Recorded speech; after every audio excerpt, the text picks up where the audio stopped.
New chapter in GST, chapter name valuation of share, very important valuation of supply, very important chapter. सबसे पहले valuation of supply chapter क्यों SSC ज्यादा importance करता है, क्योंकि इस चैप्टर के अंदर अपन को ये चीज कैलकुलेट हो जाती है कि कौन सी अमाउंट पे आपको जीएसटी चार्ज करना है। कि सप्लाई वाले चैप्टर में तो ये पता चल गया कि कौन से ट्रांजैक्शन में जीएसटी लगना है या नहीं लगना है, लेकिन वैल्यूएशन वाले चैप्टर से ये डिसाइड करते हैं कि अमाउंट कौन सी रहेगी जिसके ऊपर आपको जीएसटी चार्ज करना है। एक बेसिक सा नॉर्मल सा रूल है जो सबको पता होता है कि अगर ट्रांजैक्शन इंट्रास्टेट है तो सीजीएसटी लगेगा और एसजीएसटी लगेगा। अगर ट्रांजैक्शन इंटर स्टेट है तो आपका टैक्स लगता है, वो होता है आईजीएसटी। लेकिन सब कुछ पता हो गया और ये भी अपन को नॉर्मली पता है कि जो ट्रांजैक्शन सप्लाई के अंदर कवर हो चुका है उस पे आपको जीएसटी चार्ज करना ही करना है। जो ट्रांजैक्शन सप्लाई में कवर हो चुका है उस पे जीएसटी चार्ज करना ही करना है। सप्लाई में कवर होने के लिए कौन कौन सी बातें होती है पढ़ चुके हैं अपन। कुछ थी बेसिक कंडीशन थी और कुछ था आपका शेड्यूल 1। ये सारी बातें अपन पढ़ चुके हैं सप्लाई में कवर होने के लिए। तो सप्लाई में जो ट्रांजैक्शन कवर हो गया उसमें जीएसटी चार्ज होना ही होना है। सप्लाई करने के लिए दो इंपॉर्टेंट रूल्स हैं, दो तो बेसिक कंडीशन थी, एक शेड्यूल 1 था। इंट्रा है तो सीजीएसटी एसजीएसटी, इंटर है तो आईजीएसटी। लेकिन सबसे बड़ी मेन प्रॉब्लम की ये भी पता चल गया कि जीएसटी लगना कब है, कौन सा जीएसटी लगना है। लेकिन सबसे इंपॉर्टेंट बात है कि वैल्यू कौन सी लेनी है जीएसटी की, जिस वैल्यू पे आपको जीएसटी चार्ज करना है, चाहे वो सीजीएसटी करो, चाहे एसजीएसटी करो, चाहे आईजीएसटी करो। लेकिन सबसे इंपॉर्टेंट टास्क की वैल्यू कैसे आइडेंटिफाई की जाएगी, उसके लिए पूरा चैप्टर लगता है वैल्यूएशन ऑफ सप्लाई। चैप्टर काफी लेती है। सबसे पहले जो सबसे इंपॉर्टेंट सेक्शन है वो सेक्शन इसमें चालू होता है सेक्शन 15। सेक्शन का नाम है ट्रांजैक्शन वैल्यू मेथड। सेक्शन 15 जिसका नाम है transaction value method. Most of case इसी में कवर हो जाएंगे। सबसे पहले ट्रांजैक्शन वैल्यू मेथड को सॉल्व कैसे करना है, इसका एक फिक्स फॉर्मेट है 6 लाइंस का, और उस फॉर्मेट के बाद कुछ भी नहीं आएगा। सबसे पहले इसमें एक वर्ड आता है लिस्ट प्राइस का। अब सबसे पहले sir what do you mean from list price? List price मतलब प्राइस पेड और पेएबल, प्राइस पेड और payable by buyer, price paid और पेएबल बाय बायर, यानी वो प्राइस जिसका बायर ने या तो पेमेंट कर दिया है या वो इन फ्यूचर पेमेंट करने वाला है, वो सारी की सारी प्राइस क्या कहलाती है आपकी लिस्ट प्राइस। एक बार वापस second meaning clear, price paid और पेएबल बाय बायर मतलब वो प्राइस जिसका बायर ने या तो पेमेंट कर दिया है या पेमेंट इन फ्यूचर करने वाला है, वो प्राइस आपकी कहलाती है list price.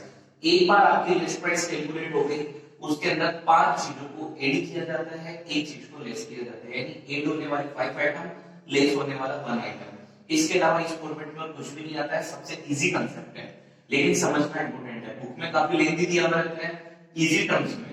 What do you mean from list price? List price means price actually paid और payable by the buyer.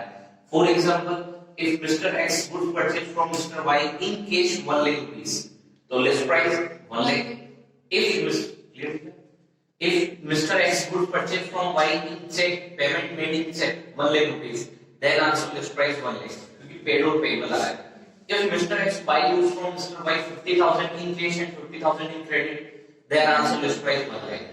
Fourth case, if Mr. X buy goods from Mr. Y 50,000 cash, 25,000 check and 25,000 credit, then also list price 1 lakh. In short, जितना payment कर दिया है या in future करने वाला है, सारा लिस्ट प्राइस में इंक्लूड किया जाएगा। अब इसमें 5 आइटम ऐड होते हैं। ऐड होने वाले आइटम में पहला item tax other than GST.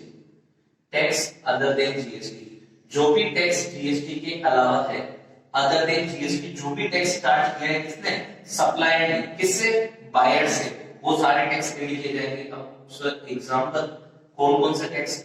Municipal tax हो सकता है, म्युनिसिपल टैक्स हो सकता है, एक्साइज ड्यूटी हो सकती है जो कि सप्लायर ने बायर से एक्स्ट्रा चार्ज कर लिया, एंटरटेनमेंट टैक्स हो सकता है, एंटरटेनमेंट टैक्स हो सकता है जो कि सप्लायर ने बायर से एक्स्ट्रा चार्ज कर लिया। मतलब इन शॉर्ट कोई भी टैक्स जो कि अदर देन जीएसटी है, अगर सप्लायर ने बायर से चार्ज किया है तो उसको लिस्ट प्राइस की कैलकुलेशन में वापस ऐड कर दिया जाएगा। ठीक है, पॉइंट नंबर सेकंड। और क्या ऐड किया जाएगा लिस्ट प्राइस के अंदर? एक तो टैक्स अदर देन जीएसटी हो गया। सेकंड पॉइंट, सप्लायर के बिहाफ पे पेमेंट किसने कर दिया हो? सप्लायर के बिहाफ पे पेमेंट मेड बाय बायर।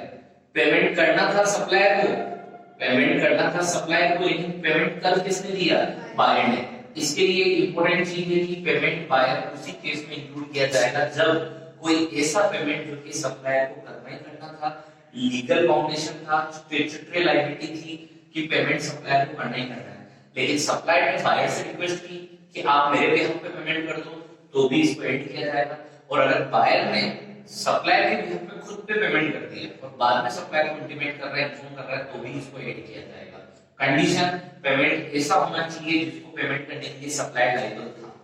अगर बायर कोई ऐसा पेमेंट कर देता है जिसको पेमेंट करने के लिए सप्लायर लायबल था ही नहीं, तो उसको दोबारा वापस ऐड नहीं किया जाएगा। थर्ड चीज जो ऐड की जाएगी वो आता है इंसिडेंटल एक्सपेंसेस। इंसिडेंटल एक्सपेंसेस, इसमें 7 टाइप्स ऑफ एक्सपेंसेस होते हैं जो कि आपको ऐड करने हैं। 7 टाइप्स ऑफ एक्सपेंसेस, इसमें 7 टाइप्स ऑफ एक्सपेंसेस फिक्स होते हैं। इन 7 के अलावा कोई 8 नहीं आएगा, 7 के अलावा कोई 6 नहीं आएंगे। जो भी क्वेश्चन में दे रखा है वो इन 7 के अदर दिन नहीं होगा, और 7 के अदर दिन अगर कोई एक्सपेंसेस दे रखा है, इग्नोर इट। अब 7 एक्सपेंसेस कौन कौन से? टेस्टिंग का एक्सपेंसेस हो गया, इंस्पेक्शन हो गया, टेस्टिंग हो गया, इंस्पेक्शन हो गया, इंस्टॉलेशन एक्सपेंसेस हो गया। इंस्टॉलेशन के बाद में 3 तो हो गए।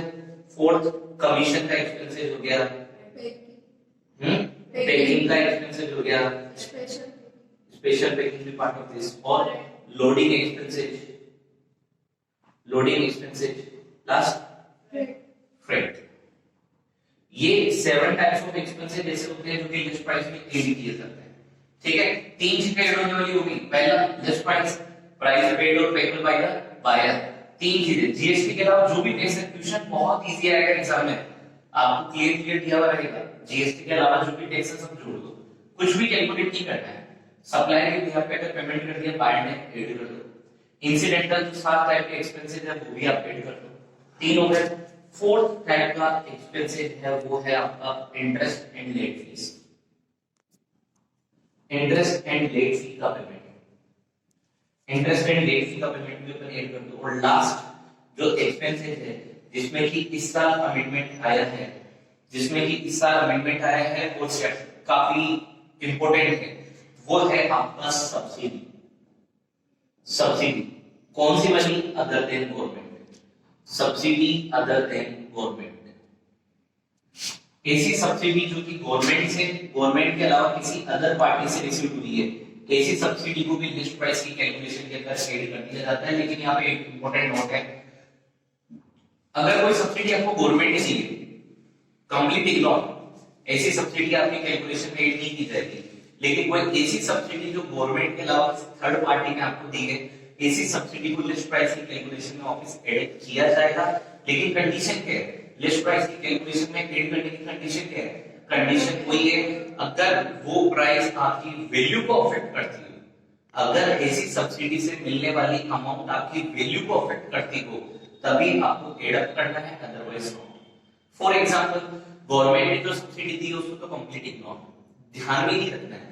अदर पार्टीज जो होती है लाइक एनजीओ, अपने फ्रेंड्स वगैरह का, या कोई भी अदर पार्टी जो अदर देन गवर्नमेंट है, उन्होंने अगर आपको कोई सब्सिडी दी है और ऐसी सब्सिडी मिलने की वजह से आपकी टोटल कॉस्ट अगर डिक्रीज हो गई है, तो ऐसी सब्सिडी को आपको ऐड करना है। और अगर ऐसी सब्सिडी से आपके टोटल कॉस्ट पे कुछ भी इफेक्ट नहीं आया है, तो ऐसी सब्सिडी को इग्नोर किया जाता है। ठीक है, ये 5 चीजें ऐड करने की होती है। वापस से स्टूडेंट, लिटरली क्वेश्चन बहुत इजी आता है, आपको बस फॉर्मेट याद होना चाहिए। सारी चीजें क्वेश्चन में गिवन होती है, आपको कुछ भी कैलकुलेट नहीं करना होता है, फॉर्मेट में डाटा पुट करो, टोटल करो, वैल्यू निकल गई, बात। और एक बार वैल्यू निकल गई उसके बाद ये चेक करो कि अगर इंट्रा है लगा दो टैक्स जीएसटी एसजीएसटी, इंटर है लगा दो आईजीएसटी, चीज ना। ठीक है, यहां पे एक बार लग जाती है टोटल। अब इसमें से केवल और केवल एक चीज लेस होती है, लेस होती है वो चीज आपकी डिस्काउंट। और डिस्काउंट ऑलवेज अप्लाई होता है लिस्ट प्राइस पे, डिस्काउंट ऑलवेज अप्लाई होगा आपका लिस्ट प्राइस पे। डिस्काउंट जो भी है उसको लेस कर दो, ये जो निकली ये वैल्यू कराती है आपकी ट्रांजैक्शन वैल्यू। लेकिन डिस्काउंट का बहुत इंपॉर्टेंट रोल है। डिस्काउंट दो टाइप के डिस्काउंट होते हैं, ध्यान से समझना। डिस्काउंट दो टाइप के डिस्काउंट होते हैं, pre discount, post discount. Pre और पोस्ट सर मतलब कैसे क्या? प्री डिस्काउंट का मतलब वो डिस्काउंट होता है जहां पे सेलर और बायर के बीच में जब कॉन्ट्रैक्ट किया गया है, जब ट्रांजैक्शन किया गया है, तो वो प्री इंफॉर्मेशन में है, बिना किसी कंडीशन के। बहुत ध्यान से समझना, जब सप्लायर और बायर के बीच में एग्रीमेंट किया गया है और ऐसा डिस्काउंट अगर बिना किसी कंडीशन के है, जिसमें कोई भी कंडीशन इंक्लूड नहीं है, सबको मिलना ही मिलना है, जो सबके लिए एप्लीकेबल है, वैसे डिस्काउंट को तो ऑलवेज लिस्ट प्राइस पे कैलकुलेशन करके लेस कर दो। अगर अकाउंट्स की लैंग्वेज में बोलूं तो जो ट्रेड डिस्काउंट होता है ना, ट्रेड डिस्काउंट कौन सा डिस्काउंट होता है? जो सबको मिलता है, किसी स्पेशल को मिलता है? सबको मिलता है। ऐसे डिस्काउंट को तो हमेशा लेस करना है। अब कुछ होता है पोस्ट डिस्काउंट टाइप का केस। पोस्ट डिस्काउंट कौन सा? वो डिस्काउंट जो कि आपको कुछ स्पेशल कंडीशन को पूरी करने पे मिलेगा। अकाउंट्स की लैंग्वेज में वापस बात करूं तो कैश डिस्काउंट। पोस्ट डिस्काउंट के एग्जांपल, अगर ध्यान से सुनना, अगर सप्लायर ने आपको ये ऑफर दिया कि जो गुड्स मैं आपको सोल्ड आउट कर रहा हूं, अगर आपने इस गुड्स का मुझे विद इन 30 डेज पेमेंट कर दिया तो मैं आपको 2% एक्स्ट्रा डिस्काउंट दूंगा। बात आ रही समझ में? ऐसा डिस्काउंट का डिस्काउंट तो कहलाता है, लेकिन ऐसा डिस्काउंट कुछ कंडीशन के साथ है। तो ऐसा डिस्काउंट कब लेस होगा, उसके लिए कुछ कंडीशन रखी है। पहली कंडीशन, ऐसे डिस्काउंट के बारे में सप्लायर ने बायर को पहले ही इंटीमेट कर रखा हो, कंडीशन नंबर 1। दूसरा, ऐसा डिस्काउंट किसी कंडीशन के साथ हो, सेकंड कंडीशन। तीसरा, ऐसा डिस्काउंट तभी अवेल होगा जब बायर ने वो कंडीशन पूरी कर दी हो और उसके संबंध में जो भी उसने आईटीसी बुक कर रखी है वो रिवर्स कर दी। बायर ने सारी कंडीशन पूरी कर दी हो, उसके संबंध में जो भी आईटीसी है वो रिवर्स कर दी हो। एक एग्जांपल देख क्लियर करो इसको, डिस्काउंट वाले टॉपिक को ध्यान से समझना। डिस्काउंट काफी इंपॉर्टेंट टॉपिक है और डिस्काउंट में गलती होती है। अगर डिस्काउंट का केस ध्यान से समझना, सेलर ने गुड सोल्ड किया, seller good sold to Y, sorry X good sold to Y, X ने गुड सोल्ड किया वाई को, good sold to Y at the rate 5% discount. और आपको क्लियर में दे रखा है गुड्स दिया था 1 लाख का, 5% डिस्काउंट के साथ देना है, मतलब 5000 का डिस्काउंट लगेगा, वैल्यू बचेगी 95। ऐसा डिस्काउंट जो बिना किसी कंडीशन के साथ है, क्वेश्चन में क्लियर इन्फॉर्म कर रखा है, ऐसे डिस्काउंट को कहते हैं प्री डिस्काउंट। और ऐसा डिस्काउंट हमेशा सबको डिडक्शन मिलती है।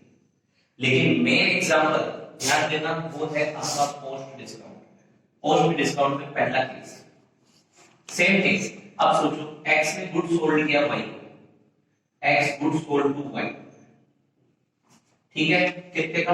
1 लाख का। कुछ भी नहीं दे रखा डिस्काउंट के बारे में, कोई इशू नहीं है, बस एक कंडीशन दे रखी है, इफ पेमेंट मेड इन